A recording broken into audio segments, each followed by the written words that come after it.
আসসালামু আলাইকুম ভিউয়ার্স, কেমন আছেন সবাই? আশা করি সবাই ভালো আছেন। আজ আমি হাজির হয়ে গেলাম আরও একটি নতুন রেসিপি নিয়ে। সুজি ও ডিমের এই দারুণ মজার একটি পিঠার রেসিপি আজ আমি আপনাদের সাথে শেয়ার করিব। প্রতিবারের মতো আমার আজকের রেসিপিটিও খুব সহজে অতিথি আপ্যায়ন অথবা নাস্তার জন্য খুব সহজে তৈরি করিতে পারবেন। আশা করি আমার এই সুজির পিঠার রেসিপিটিও আপনাদের ভালো লাগবে। তাহলে চলুন দেখি সুজির পিঠা তৈরি করিতে কি কি উপকরণ লাগছে। উপকরণ হিসেবে নিয়েছি একটি কাপের সাহায্যে 2 কাপ পরিমাণ সুজি, নিয়েছি হাফ কাপ পরিমাণ চিনি, নিয়েছি হাফ কাপ পরিমাণ গুঁড়া দুধ, নিয়েছি 2 চামচ পরিমাণ ঘি, পরিমাণ মতো লবণ ও 3টি ডিম। এখন এখানে একটি মিক্সিং বল নিয়েছি আর এর মধ্যে দিয়ে দেব আমি ডিমগুলো। এখানে আমি 3টি ডিম ব্যবহার করিব।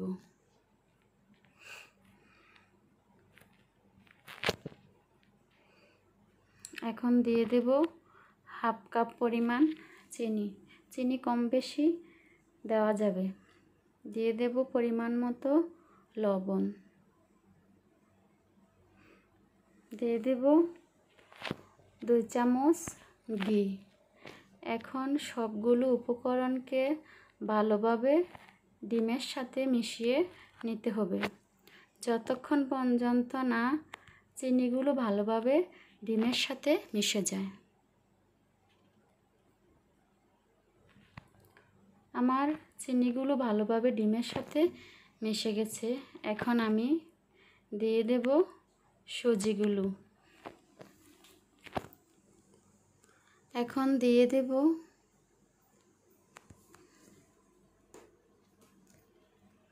গুঁড়া দুধ। আর এই সবগুলো উপকরণকে আমি এখন হাত দিয়ে ভালোভাবে মিশিয়ে একটি ডো তৈরি করিব।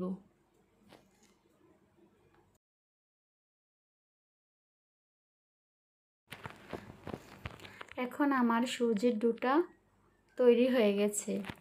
আর প্রথম অবস্থায় সুজির ডোটা একটু নরম থাকে, এটাকে আমি 30 মিনিটের জন্য রেস্টে রেখে দেব।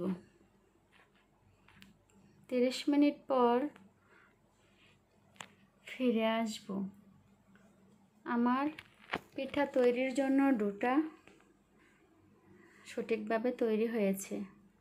প্রথম অবস্থায় সুজির ডোটা যেই নরম ছিল, এখন কিন্তু পুরোপুরিভাবে সেট হয়ে গেছে।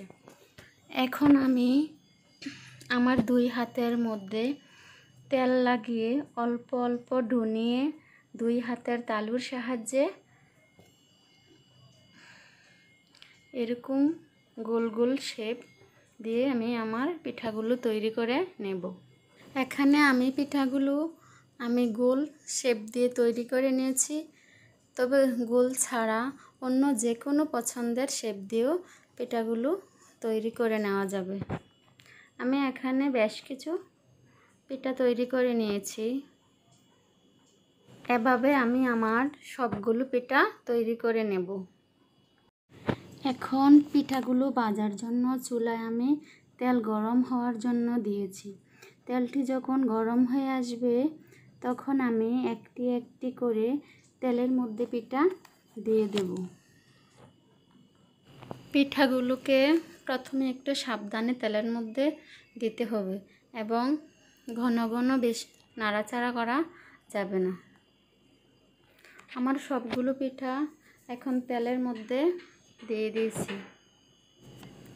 পিঠার একটি সাইড যখন ব্রাউন হয়ে আসবে, তখন সাবধানে পিঠাগুলো উল্টিয়ে দিতে হবে, তবে পিঠাগুলো ভাজার পরে শক্ত হয়ে যায়। চুলার আঁচটাকে মিডিয়াম রেখে সুজির এই পিঠাগুলো ভেজে নিতে হবে। পিঠার একটি সাইড ভালোভাবে হয়ে গেলে অপর সাইডটিও ঠিক একইভাবে গাঢ় বাদামি করে ভেজে নিতে হবে। দুটি সাইড যখন একই রকমভাবে ভাজা হয়ে যায় তখন আমি একটি স্ট্যানারের সাহায্যে পিঠাগুলোকে তেল থেকে নামিয়ে নেব। আমার পিঠাগুলো এখন গাঢ় বাদামি হয়ে গেছে, আমি এখন তেল থেকে নামিয়ে নেব। এই পিঠাগুলো দেখতে যতটা সুন্দর দেখা যায় খেতেও ঠিক তত ভালো লাগে।